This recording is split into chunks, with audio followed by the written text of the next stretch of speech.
अस्सलाम वालेकुम, you are watching chemistry with Awais Hakim. और आज हमने जो टॉपिक कवर करना है वो है आयोनाइजेशन एनर्जी। तो आयोनाइजेशन एनर्जी मोगे ने मारकर भी,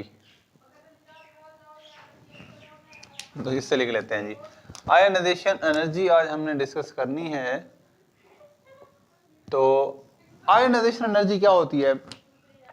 वो एनर्जी जो किसी भी एटम को आयोनाइज करने के लिए हमें चाहिए होती है। हम किसी एटम को आयोनाइज करने के लिए जो एनर्जी देते हैं वो कहलाती है आयोनाइजेशन एनर्जी। और आयोनाइज कैसे होगा? जब उसमें से एक इलेक्ट्रॉन निकाल लेंगे तो क्या हो जाएगा? वो आयोनाइज हो जाएगा। तो इसकी डेफिनेशन क्या होती है? डेफिनेशन में लिखता हूँ, the amount of energy required, the amount of energy required, वो अमाउंट ऑफ एनर्जी जिसकी जरूरत होती है to remove the most loosely bounded electron from the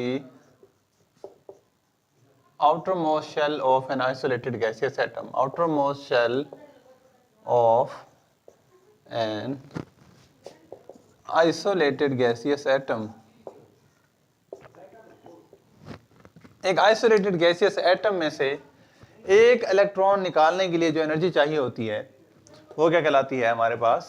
और वो भी इलेक्ट्रॉन मोस्ट लूजली बाउंड हो, बिल्कुल हल्का सा बंधा हो। उस इलेक्ट्रॉन को निकालने के लिए जो हम एनर्जी देंगे वो कहलाएगी आयोनाइजेशन एनर्जी। फॉर एग्जांपल, अगर आप सोडियम की बात करते हैं, सोडियम में से एक इलेक्ट्रॉन निकालते हैं, सोडियम आयन बन जाता है, और इस एक इलेक्ट्रॉन को निकालने के लिए कुछ ना कुछ हमें एनर्जी देनी पड़ेगी। और वो एनर्जी किसके इक्वल होगी?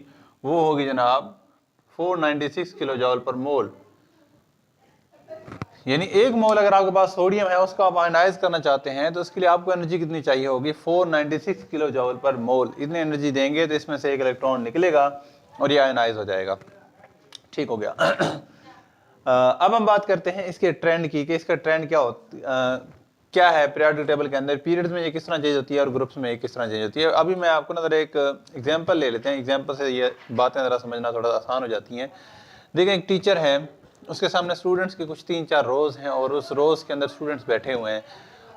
और जो सबसे लास्ट के अंदर मतलब जो स्टूडेंट बैठा है वो वाला स्टूडेंट, वो वाला, उसके ऊपर बहुत कम अट्रैक्शन है, टीचर की अटेंशन उसके ऊपर बहुत कम है। जो भी पढ़ाता है इनको उसको देखता है लेकिन ज़्यादा उसको नहीं देखता। मीन्स कि टीचर की जो अट्रैक्शन है, इंटरेक्शन है उस बच्चे के साथ बहुत ज़्यादा कम है। तो उस बच्चे का वहाँ से निकलना कुछ हद तक आसान है as compare to this one. तो अब उस बच्चे को वहाँ से निकालने के लिए, वहाँ उसको बाहर दोस्त खड़ा हुआ है, उस साइड पे कमरे के बाहर दोस्त खड़ा हुआ है, वो उसे पीछे से दरवाजे से निकालना चाहता है। तो उसको कुछ ना कुछ एनर्जी देनी पड़ेगी, मुझे डिस्ट्रैक्ट करना पड़ेगा किसी तरीके से, फिर उसको वहाँ से वो निकाल सकता है। तो वो एनर्जी जो वो देगा उसको वहाँ से निकालने के लिए वो कहलाती है आयोनाइजेशन एनर्जी। अब इसके ट्रेंड को समझना बड़ा आसान है। देखें, पीरियड्स के अंदर from left to right size decrease होता है।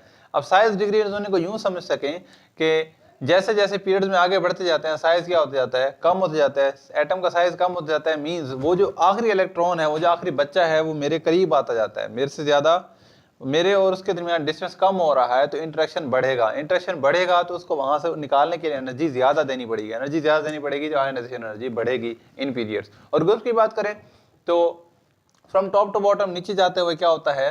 साइज बढ़ता है, क्योंकि हर अगले एलिमेंट में एक शेल ऐड होता है। तो साइज बढ़ने की वजह से वो जो इलेक्ट्रॉन है, वैलेंस शेल इलेक्ट्रॉन, वो न्यूक्लियस से बहुत दूर होता जाएगा। जब न्यूक्लियस से बहुत दूर होता जाएगा तो फिर उसको रिमूव करना इतना मुश्किल नहीं होगा, थोड़ी सी एनर्जी देकर उसको रिमूव किया जा सकता है।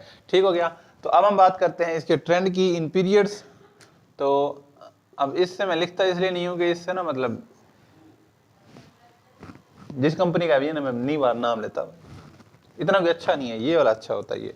ठीक है, तो ये मिटता नहीं है, ये देखें, ये इस वजह से मैं इससे कम लिखना चाहता हूँ।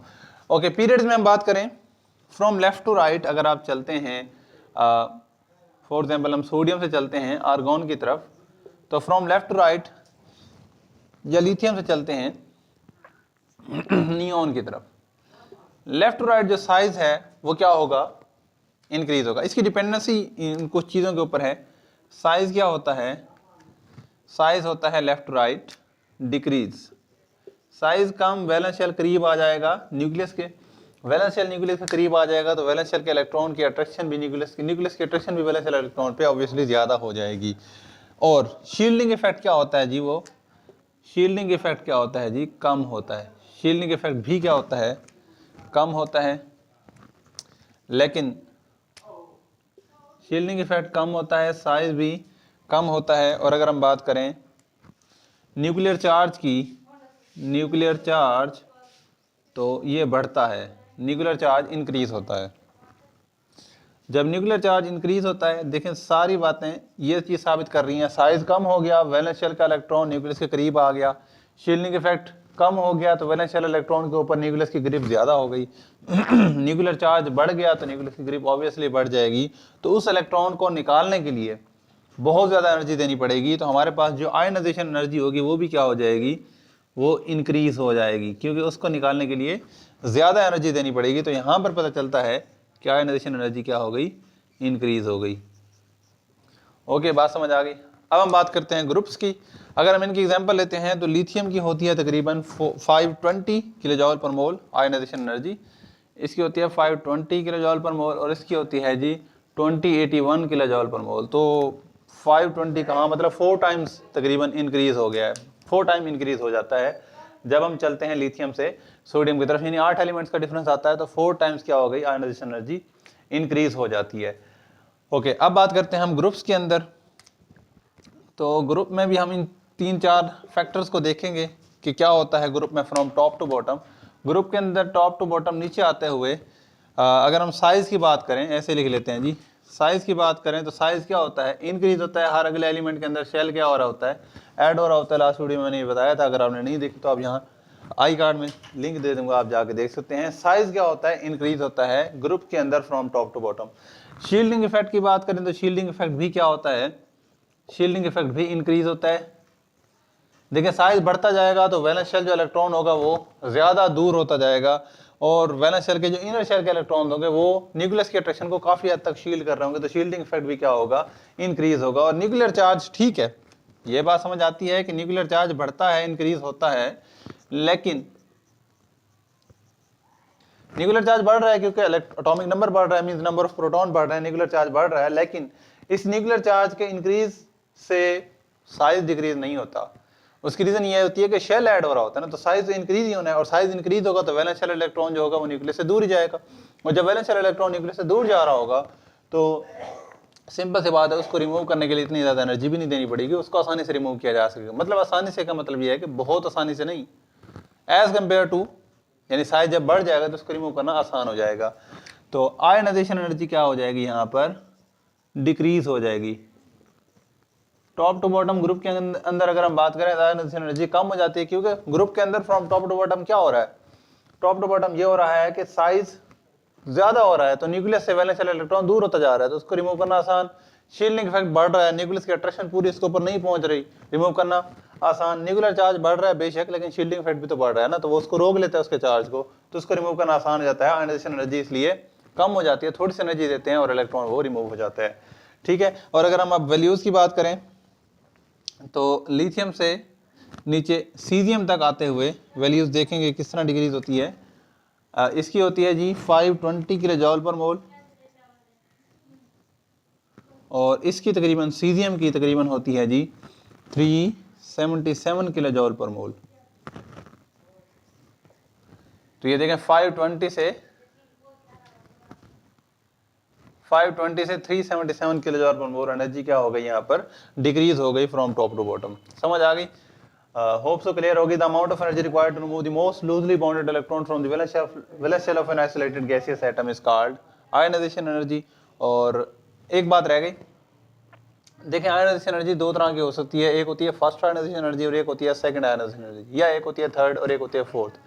देखिए हमने बात की है सिर्फ अल्कली मेटल्स की, और अल्कली मेटल्स के वैलेंस शेल में एक ही इलेक्ट्रॉन है और उसी को रिमूव करना है। लेकिन अगर हम अल्कलाइन अर्थ मेटल्स की बात करें, जैसे beryllium, magnesium, calcium, strontium, barium, radium, इनके अगर हम इलेक्ट्रॉन्स की बात करें तो इनके वैलेंस शेल में 2 इलेक्ट्रॉन है।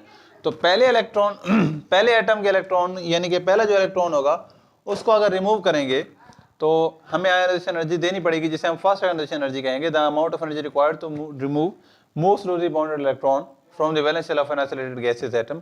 लेकिन जब वो रिमूव हो जाएगी मैग्नीशियम में से, Mg पॉजिटिव बन जाएगा, एक यूनी पॉजिटिव आयन बन जाएगा, उसमें से दूसरा इलेक्ट्रॉन रिमूव करने के लिए हमें बहुत ज़्यादा एनर्जी देनी पड़ेगी।